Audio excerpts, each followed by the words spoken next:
अस्सलाम वालेकुम, आदाब। मैं हूं खलील फरहाद। आइए वर्ल्ड न्यूज़ की शुरुआत करते हैं हेडलाइंस से। इसराइल का नामवर फ़लस्तीनी शख्सियात के खिलाफ क्रैकडाउन जारी। अब बैतुल मुक़द्दस में औक़ाफ़ के साबिक़ डिप्टी डायरेक्टर अल-शेख नाजे बकरात को मस्जिद अक़सा से किया गया गिरफ्तार। हमास ने 4 यरग़मालियों की लाशें इसराइल को सौंप दी, साथ ही किया बड़ा ऐलान। गजा में मुस्तकिल जंगबंदी की शर्त पर बकिया तमाम जिंदा इसराइली होस्टेजेस को एक साथ रिहा करने पर जाहिर की रजामंदी। तालिबान हुकूमत और पाकिस्तान के दरमियान अफगान पनाह गजीनों को लेकर ताल्लुकात हुए कशीदा। पूरे पाकिस्तान में बसे लाखों अफगान पनाह गजीनों को जबरदस्ती गिरफ्तार करके मुल्क से किया जा रहा है बेदखल। जंग के लिए यूक्रेन को जिम्मेदार ठहराते हुए ट्रंप ने हैरत अंगेज तौर पर रूस को दी थी क्लीन चिट। यूक्रेनी सदर ज़ेलेंस्की को बताया कॉमेडियन एक्टर, बिना इलेक्शन के सदर बने रहने का भी लगाया इल्जाम। महाकुंभ में गंगा में नहाने लायक पानी न होने की रिपोर्ट के बाद आई एक और शर्मनाक रिपोर्ट। कुंभ के दौरान गंगा में नहाने और कपड़े बदलने वाली हिंदू खवातीन के फोटोज और वीडियोज को सोशल मीडिया पर बेचने का इंकशाफ। और रेखा गुप्ता बनी दिल्ली की नई सीएम, उठाया हल। तकरीब में पीएम मोदी व अमित शाह की शिरकत। परवेश वर्मा, कपिल मिश्रा ने भी कैबिनेट मिनिस्टर के तौर पर लिया हलफ। ये थी हेडलाइंस। बढ़ते हैं खबरों की तफसील की जानिब। बैतुल मुक़द्दस में औक़ाफ़ के साबिक़ डिप्टी डायरेक्टर अल-शेख नाजे बकरात को क़ाबिज़ इजरायली फ़ौज ने मकबूजा बैतुल मुक़द्दस में मस्जिद अक़सा के मराकशी गेट के सामने से उनकी कार के अंदर से गिरफ्तार कर लिया। यानी शाहिदीन ने बताया कि क़ाबिज़ फ़ौज ने अल-शेख नाजे बकरात की गाड़ी को कब्जे में ले लिया और उन्हें अल-मस्कोबिया सेंटर ले गए। उनसे 2 घंटे तक पूछताछ के बाद उन्हें 1 हफ्ते के लिए मस्जिद अक़सा में दाखिले पर पाबंदी का हुक्म दिया। क़ाबिज़ इसराइली फ़ौज ने अल-शेख नाजे के बेटे को भी मस्जिद अक़सा के शाह फैसल गेट के सामने से गिरफ्तार किया है। इसराइल को 4 यरग़मालियों की लाशें आज सुबह हमास ने सौंप दी है। इस मौके पर हमास ने यह भी बड़ा ऐलान कर दिया है कि वो बकिया तमाम इसराइली होस्टेजेस को एक साथ छोड़ने पर भी तैयार है। गजा फायरबंदी मुआहदे के दूसरे मरहले के हवाले से बातचीत शुरू होने के साथ ही हमास तंजीम ने ऐलान किया है कि वो तमाम इसराइली कैदियों को एक साथ रिहा करने पर तैयार है। हमास के मीडिया एडवाइज़र ताहिर अल-नूनो के मुताबिक तंजीम दूसरे मरहले के दौरान गजा की पट्टी में ज़ेर हिरासत तमाम इसराइलियों को एक साथ आज़ाद करने के लिए तैयार है। हमास की जानिब से जारी बयान में कहा गया है कि वो इसराइल के बक़िया तमाम जिंदा कैदियों और 8 यरग़मालियों की लाशें एक साथ वापस करने को तैयार है, बशर्त ये कि गजा में मुस्तकिल जंगबंदी हो और इसराइली फ़ौज गजा से मुकम्मल तौर पर निकल जाए। हमास ने अपने बयान में मजीद कहा कि इसराइल की जानिब से हमास को गैर मुसल्लह करने की बातें नाक़ाबिल क़बूल हैं। कतर के अमीर अल-शेख तमीम बिन हमद अल-सानी ने कहा है कि कतर और तमाम सालिस गजा में जंगबंदी मुआहदे को कामयाब बनाने के लिए काम कर रहे हैं। ईरानी सदर मसूद पेज़ेश्कियान के साथ तेहरान में एक प्रेस कॉन्फ्रेंस में अमीर कतर अल-शेख तमीम ने जोर दिया कि गजा की पट्टी में जंगबंदी तक पहुँचने और इंसानी इमदाद के दाखिले को यकीनी बनाने के लिए कतर बड़ी तवज्जो से काम कर रहा है। उन्होंने कहा कि ख़ित्ता मुतअद्दिद पेशरफ्तों और चैलेंजों का मुशाहिदा कर रहा है जिनके लिए मुश्तरका ताउन की ज़रूरत है। उन्होंने मज़ीद कहा कि उन्होंने ईरानी सदर के साथ ताउन के मौक़े और मुश्तरका इक़्तिसादी कमेटी के नताइज की पैरवी पर भी तबादले ख्याल किया है। उधर यूएई यानी मुत्तहिदा अरब अमारात के सदर शेख मोहम्मद बिन जायद अल नहयान ने अमेरिका के फॉरेन मिनिस्टर मार्को रूबियो को बताया है कि अमारात फ़लस्तीनियों को उनकी ज़मीन से बेघर करने की किसी भी कोशिश को मुस्तरद करता है। मार्को रूबियो ने अबू धाबी का दौरा किया जहां उन्होंने यूएई के सदर से मुलाकात की। मार्को रूबियो का ये दौरा ऐसे वक्त में भी हुआ है जब गजा की पट्टी में इसराइल और हमास के दरमियान 19 जनवरी से शुरू होने वाली जंग बंदी का पहला मरहला मुकम्मल होने के करीब है। यूएई के सरकारी मीडिया ने अमारती सदर के फ़लस्तीनियों से मुताल्लिक़ बयान को रिपोर्ट करते हुए कहा है कि शेख जायद ने इस बात पर जोर दिया कि गजा तनाज़े को फैलने से रोकने की ज़रूरत है। पाकिस्तान और अफगानिस्तान के दरमियान इन दिनों ताल्लुकात कशीदा हैं। पाकिस्तान में बरसों से रह रहे अफगान शहरियों को ज़बरदस्ती निकाल कर वापस भेजा जा रहा है। इसी को लेकर अफगान सिफारतखाने की तरफ से इंतहाई सख्त अल्फाज में बयान जारी करते हुए कहा गया कि अफगान शहरियों को दारुल हुकूमत इस्लामाबाद और उसके जुड़वा शहर रावलपिंडी से गिरफ्तार किया जा रहा है, उनकी तलाशी ली जा रही है और पुलिस की तरफ से अफगान शहरियों को इन दोनों शहरों से निकालकर मुल्क के दूसरे हिस्सों में मुंतकिल होने के अहकामात जारी कर दिए गए हैं। अफगान की तालिबान हुकूमत ने पाकिस्तान के इस अमल की शदीद मजम्मत की है। यूक्रेन जंग को लेकर अमेरिकी सदर डोनाल्ड ट्रंप ने हैरत अंगेज तौर पर रूस को क्लीन चिट दे दी और जंग के लिए यूक्रेन के सदर वोलोदिमीर ज़ेलेंस्की को जिम्मेदार ठहराया है। साथ ही उन्होंने ज़ेलेंस्की पर बिना इलेक्शन के सदर बने रहने का भी इल्ज़ाम लगाया।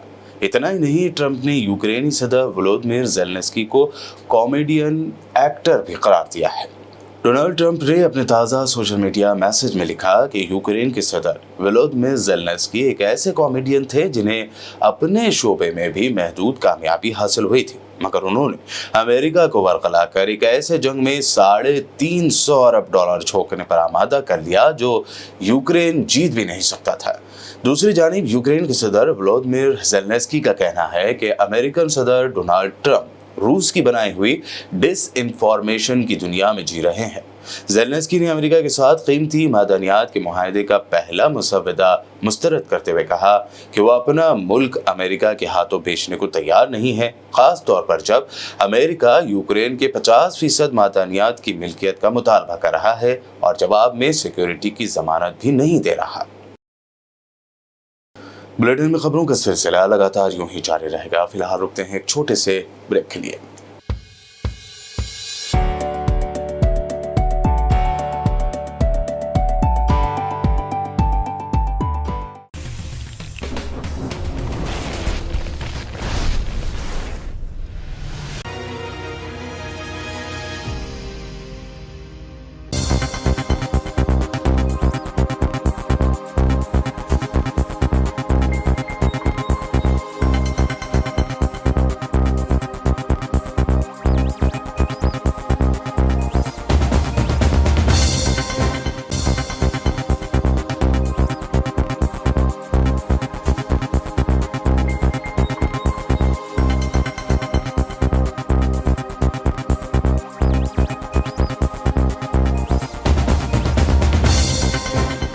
ब्रेक के बाद आगे बढ़ते हैं और अब देखते हैं मजीद अहम खबरें। उत्तर प्रदेश के प्रयागराज में जारी महाकुंभ में योगी सरकार को खराब इंतजामात के लिए अभी तक काफ़ी तनकीद झेलना पड़ रही थी।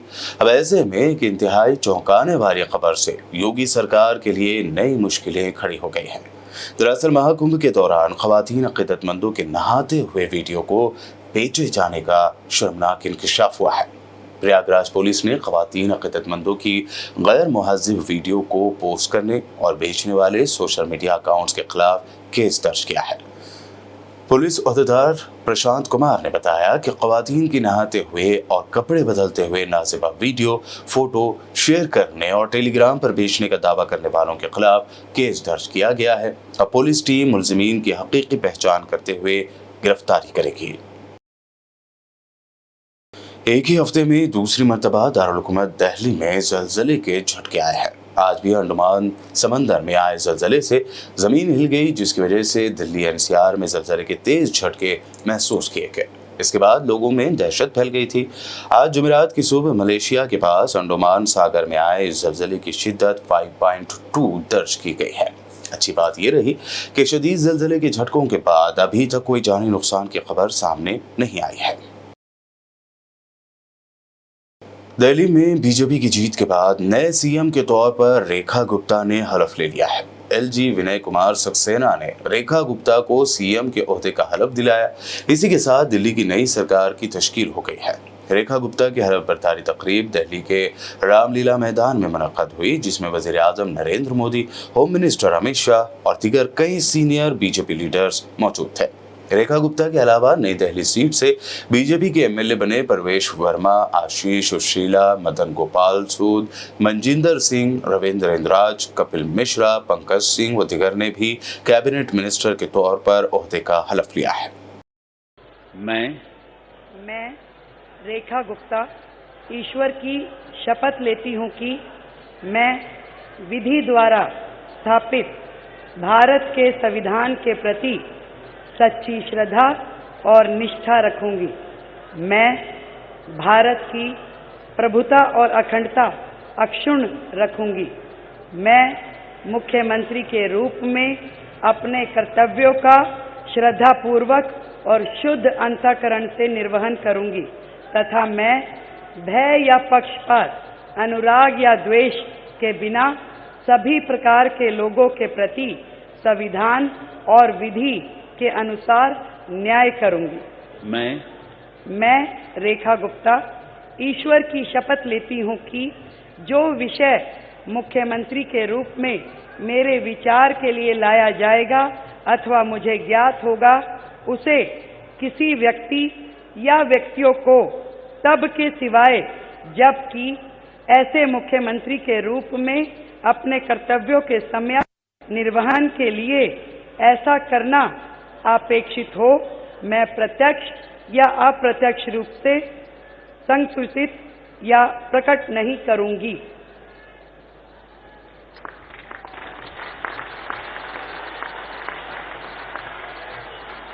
उत्तर प्रदेश के सीएम योगी आदित्यनाथ की जानिब से उर्दू को लेकर दिए गए बयान के खिलाफ सोशल मीडिया पर अब भी मजम्मती बयानात और वीडियो सामने आ रहे हैं। अब ऐसे में समाजवादी पार्टी ने अपने ऑफिशियल एक्स अकाउंट पर यूपी असेंबली में अपोजिशन लीडर माता प्रसाद पांडे का एक वीडियो शेयर किया, जिसमें सवाल पूछ रहे हैं कि क्या यूनिवर्सिटीज में जो महकमा खोला गया उसमें उर्दू पढ़ने वाले बच्चे कठ मुल्ला हैं। मैं इस लफ्ज पर एतराज जाहिर करता हूँ। संशोधन की बात रखी गई है, उसमें मैं 282 के अंतर्गत हमारी विधानसभा की भाषा हिंदी और देवनागरी लिपि रखा गया था और ये बड़े संघर्षों के बाद वो दिन आज़ादी के बाद आया था जब हम अपनी देवनागरी लिपि और हिंदी भाषा में यहाँ की बात करने के लिए व्यवस्था किया गया था। आज उसमें संशोधन किया जा रहा है। मैं पूरे संशोधन के विरोध में नहीं हूँ। हम कल भी बात किए थे और आज भी बात फिर हम कर रहे हैं। हमारी जो स्थानीय बोली है उसको आप रखें, हमारे संविधान में भी है जो जिस भाषा में बोल सके, लेकिन अंग्रेजी हमारी भाषा नहीं है। अंग्रेजी ना तो हमारी मातृभाषा है, ना हमारी सांस्कृतिक भाषा है, न हमारी स्थानीय बोली है। उसको इसमें रखने का मैंने कल भी ऐतराज़ किया था और इसी संदर्भ में मैंने ये भी कहा था कि अगर इसमें बना ही रहे हैं तो इसमें संस्कृत को भी जोड़ दीजिए और उर्दू को भी जोड़ दीजिए। नहीं, हम अब ये छोड़िए। हमने कल कहा था संस्कृत और उर्दू के लिए कहा था। माननीय मुख्यमंत्री जी संस्कृत तो सुने नहीं, उर्दू पर बड़ा गंभीर आरोप लगाने लगे और ये भी कहा गया था कि ये कठमुल्ला पैदा करते हैं। हम माननीय आपके माध्यम से जानना चाहते हैं, गोरखपुर में एक बहुत बड़े उर्दू के जानकार, उर्दू के कवि रहे हैं रफ़त साहब फिराक, क्या वो कठमुल्ला थे? क्या मुंशी प्रेमचंद जो आपके नॉर्मल स्कूल में अध्यापक थे गोरखपुर के, उसमें बैठ के उर्दू में उपन्यास लिखे तो कठमुल्ला थे? क्या यूनिवर्सिटियों में जो उर्दू विभाग खोला गया है उसके पढ़ने वाले लड़के कठमुल्ला हैं? क्या अरबी फारसी विश्वविद्यालय बना है उसके लोग निकट पढ़ने वाले कठमुल्ला हैं? तो मैं इस शब्द पर आज आपत्ति करता हूं और मैं आपसे कहना चाहता हूं कि अंग्रेजी भाषा हमारी भाषा नहीं है। माननीय मुख्यमंत्री जी, आप चाहे जितना कहिए, यहाँ कोई बोलेगा तो जो सुन के आए हैं, ये जो कॉन्वेंटी लड़के हैं, ये जो अंग्रेजी मीडियम के लड़के हैं, वही समझेंगे इस भाषा को। गांव के लोग जो इसको देखेंगे उसमें कोई समझेगा नहीं। इसलिए मैं बहुत कानूनी दावपेच की बात नहीं करता, न मैं संवैधानिक बवाल करता हूँ। वो हमारा जो अनुच्छेद 348 है उसके बंधों का अधीन रहते हुए राज्य के विधानमंडल में कार्य राज्य की भाषा या राजभाषाओं में या हिंदी में अंग्रेजी में किया जाएगा। तो हमारी राज्य की भाषा हिंदी है, तो इसे हिंदी में करना चाहिए।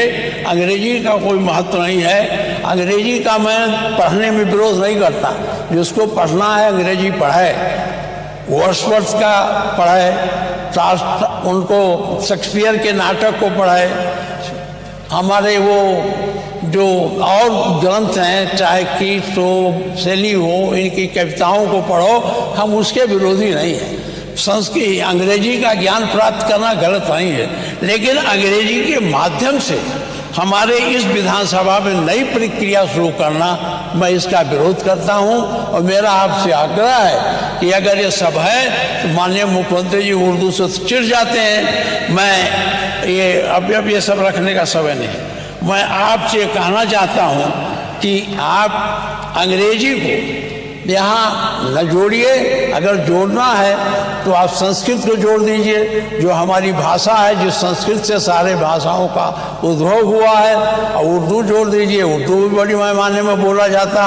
और मुख्यमंत्री जी तो उर्दू पर नाराज हो जाते हैं कि इनका अपना एजेंडा है जो आप चलाना चाहिए। मैं इन्हीं शब्दों के साथ आपसे फिर आग्रह करता हूँ कि अंग्रेजी का विरोध मैं करता हूं, और यहाँ अंग्रेजी का प्रयोग सदन में करने के लिए संशोधन में इसे न रखा जाए। तेलंगाना के मुख्तलिफ इलाकों में लगातार अमन व भाईचारे को नुकसान पहुंचाने की शरपसंद अनासर की जानिब से कोशिशें की जा रही हैं। ताज़ा वाक़या हैदराबाद की चाणक्यपुरी कॉलोनी का है, जहां वाक़ मस्जिद अशरफ के सामने चंद अशरार जमा हुए और शरंगेज नारे लगाए। इस मौके का एक वीडियो भी सामने आया है, जिसे मुख्तलिफ मकतब फ़िक्र के लोगों ने शेयर करते हुए इस बारे में तफसील बताई है। खबर है कि मस्जिद के सामने ये शरपसंद इशा की नमाज के वक्त ज़ाफ़रानी झंडे लहराते हुए मोटरसाइकिलों पर जमा हुए और जेसार के साथ साथ दीगर मुतनाज़ नारे लगाते हुए माहौल ख़राब करने की कोशिश की।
बुलेटिन के आखिर में हेडलाइंस पर डालते हैं एक और नजर। इसराइल का नामवर फ़लस्तीनी शख्सियात के खिलाफ क्रैकडाउन जारी। अब बैतुल मुक़द्दस में औक़ाफ़ के साबिक़ डिप्टी डायरेक्टर अल शेख नाजिब बकरात को मस्जिद अक़सा से किया गया गिरफ्तार। हमास ने 4 यरगमालियों की लाशें इसराइल को सौंप दी, साथ ही किया बड़ा ऐलान। गजा में मुस्तकिल जंगबंदी की शर्त पर बकिया तमाम जिंदा इसराइली होस्टेजेस को एक साथ रिहा करने पर जाहिर की रजामंदी। तालिबान हुकूमत और पाकिस्तान के दरमियान अफगान पनाह गजीनों को लेकर ताल्लुकात हुए कशीदा। पूरे पाकिस्तान में बसे लाखों अफगान पनाह गजीनों को जबरदस्ती गिरफ्तार करके मुल्क से किया जा रहा है बेदखल। जंग के लिए यूक्रेन को जिम्मेदार ठहराते हुए ट्रंप ने हैरत अंगेज तौर पर रूस को दी थी क्लीन चिट। यूक्रेनी सदर ज़ेलेंस्की को बताया कॉमेडियन एक्टर, बिना इलेक्शन के सदर बने रहने का भी लगाया इल्जाम। महाकुंभ में गंगा में नहाने लायक पानी न होने की रिपोर्ट के बाद आई एक और शर्मनाक रिपोर्ट। कुंभ के दौरान गंगा में नहाने और कपड़े बदलने वाली हिंदू खवातीन के फोटोज और वीडियोस को सोशल मीडिया पर बेचने का इंकशाफ। और रेखा गुप्ता बनी दिल्ली की नई सीएम, उठाया हल्फ। तकरीब में पीएम मोदी व अमित शाह की शिरकत। परवेश वर्मा, कपिल मिश्रा ने भी कैबिनेट मिनिस्टर के तौर पर लिया हल्फ। ये थी वर्ल्ड न्यूज में अब तक की अहम नेशनल व इंटरनेशनल न्यूज। मजीद ताज़ा तरीन अपडेट्स और दिलचस्प प्रोग्राम्स के लिए देखते रहिए बीपीएन चैनल।